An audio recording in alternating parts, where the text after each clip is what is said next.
तो नज़र गड़ाए हुए ये भी वो सामने बैठे हैं बेचारे, अब इनको ढोल बजाने के लिए नहीं कह रहे हैं और इनका अनुभव ये कहता है कि कई बार होता है कि पैसे भी नहीं मिलते हैं। दीपक झा, ये अति उत्साह में लिए जाने वाले फैसले होते हैं। मुझे याद है आज से लगभग 10 साल पहले पंजाब में विधानसभा चुनाव हो रहे थे, कैप्टन अमरिंदर सिंह मानकर चल रहे थे कि वो जीत गए। वहां पर टेंट वेंट लग गया था, हलवाई काम कर रहे थे, 11-12 बजे तक स्थिति साफ हुई, फिर टेंट हटना शुरू हुआ, फिर हलवाई भी चले गए। कुछ इसी तरीके की स्थिति इस वक्त कांग्रेस पार्टी के मुख्यालय में नजर आ रही है।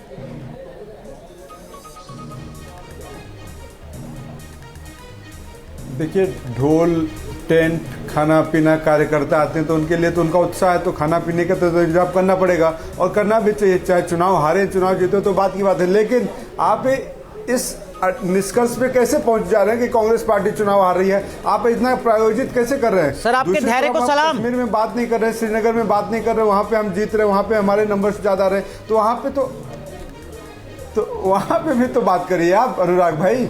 वहां पे भी तो आपको कहना चाहिए कि कोई बात नहीं, एक जगह जीत रहे हैं तो एक जगह हार रहे हैं, वो भी तो हिंदुस्तान का एक हिस्सा है। जम्मू कश्मीर में 12 से घटकर 10 पर रह गई है कांग्रेस पार्टी। कैसे निगलेक्ट कर सकते हैं जम्मू कश्मीर को? वहां का भी तो बताइए।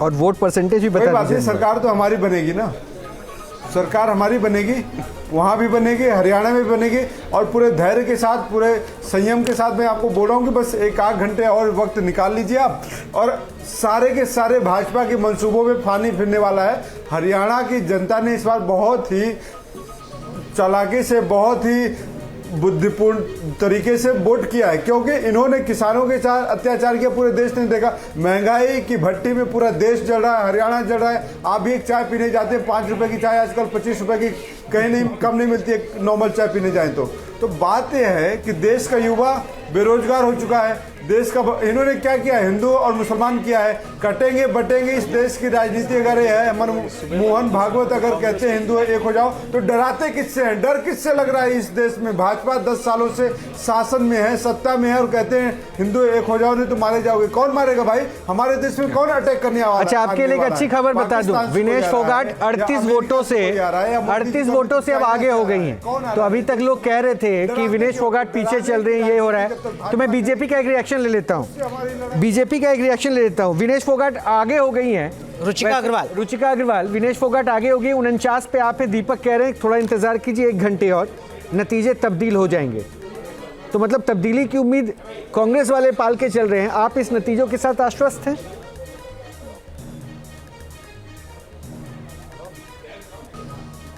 जी बिल्कुल।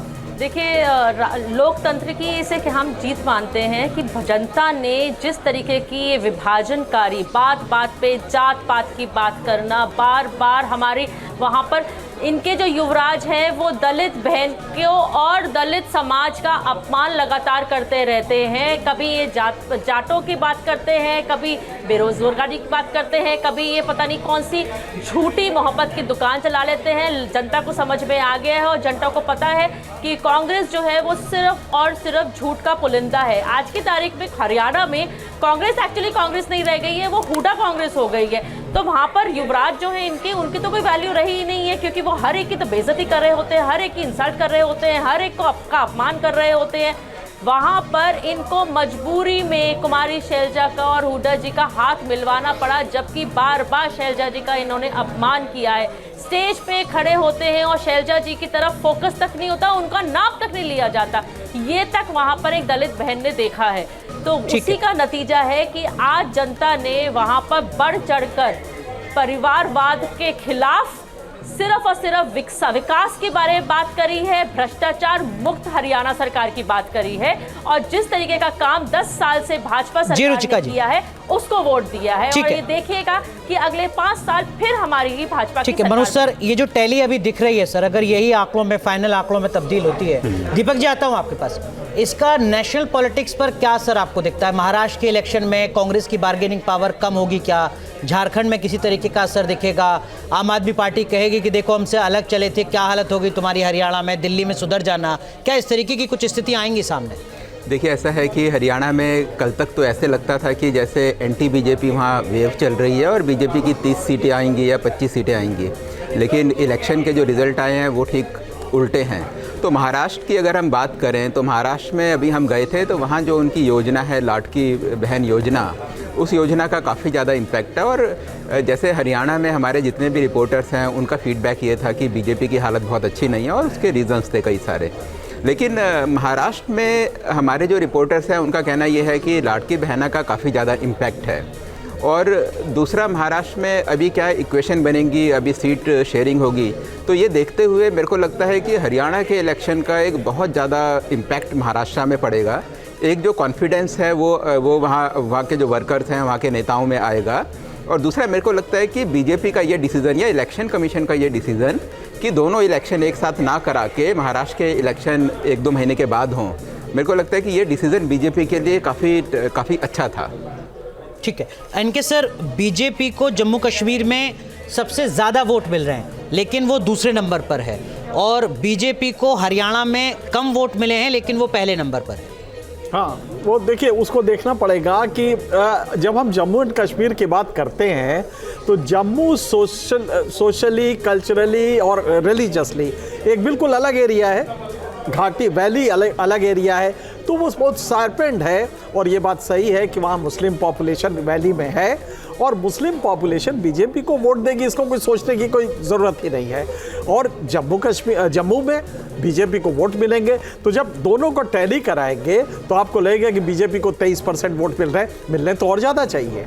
जिस तरह जम्मू में जिस तरह पोलराइजेशन है और घाटी में, उसमें मिला के बीजेपी को और ज़्यादा मिलने चाहिए, लिहाजा वो एनालिसिस तो नहीं होगी। हाँ, हरियाणा में एक होमोजीनियस सोसाइटी है जिसमें कि मुस्लिम पॉपुलेशन 7% है, लिहाजा ये जो भी आप पॉलिटिकल चेंजेस देखेंगे वो हिंदू और हिंदुओं में जो जाट, नॉन जाट या तमाम जो होते हैं इसके हिसाब से देखेंगे। तो यहाँ पे हरियाणा एक ट्रेंड सेटर होगा। लेकिन सबसे बड़ी बात है कि 4 महीने पहले जो इलेक्शन लोकसभा के हुए थे उसमें हरियाणा में बीजेपी को सच पूछिए तो शिकस्त मिली थी, वोट परसेंटेज कम हुए, सीटें कम हुई लोकसभा में। तो राज्य के इलेक्शन में ये परफॉर्मेंस कैसे है, ये कोई भी लॉजिक जो सेफोलॉजिकल एनालिसिस होती है या सोशल एनालिसिस होती है उससे उसको डिफाई कर रहा है कि 4 महीने पहले लोकसभा में जिसमें मोदी जी को जिताना था उसमें सीटें कम आई, लेकिन अचानक जब ये होता है तो कोई एक नया चीफ 6 महीने पुराने मुख्यमंत्री 6 महीने जी, और एक नया कोई चीफ मिनिस्टर आता है जिसको काम करने का कोई मौका भी नहीं मिला और राज्य का चुनाव है उसमें बीजेपी को ज्यादा मिल गई। तो ये लॉजिक ही समझ में नहीं आ रहा है, न इसका समाज शास्त्रीय विश्लेषण हो पा रहा है, न राजनीति शास्त्र। तो मतलब आप ये कह रहे हैं कि हरियाणा का जो वोट मिल रहा है विधानसभा का वो प्रधानमंत्री नरेंद्र मोदी के चेहरे पर डबल इंजन की सरकार के नाम पर है या नायब सिंह सैनी के काम के ऊपर है, ये कंफ्यूजन की स्थिति है। बड़ा कंफ्यूजन है क्योंकि सैनी ने तो कुछ काम किया ही नहीं। वो कह रहे हैं 6 महीने में क्या काम नहीं, देखिए सैनी ने भी, हाँ सर देखिए सैनी ने भी तो, देखिए सैनी को तो अभी मौका ही नहीं मिला। लेकिन अगर आप वहाँ देखें तो वहाँ के जो बैनर थे, वहाँ जो पोस्टर हैं, उनमें भी मोदी की फोटो नहीं थी और मोदी की जो रैलियां हैं वहाँ भी उसमें सिर्फ चार ही थी।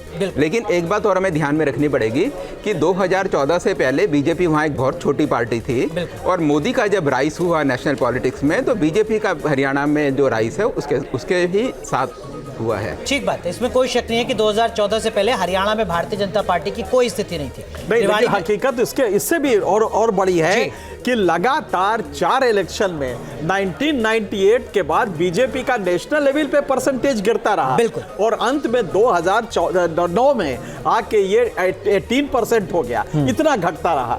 और अचानक एक मोदी आते हैं, उसको खींच के पहले 31% करते हैं और 2019 के चुनाव में 37% करते हैं। तो इसमें तो कोई दो राय नहीं कि ये मोदी का ही कमाल था। तो हरियाणा में भी उसका असर पड़ा होगा। ठीक है, तो फिर ये घाटी में क्यों नहीं दिखा? ललित अंबरदार से थोड़ा समझूंगा। ललित जी, 35A 370 घाटी में लगातार युवाओं को जोड़ना, बार बार ये दिखाना कि लाल चौक की तस्वीर कैसी बदल गई, फिर ये कन्वर्जन इन वोट क्यों नहीं हो पा रहा है?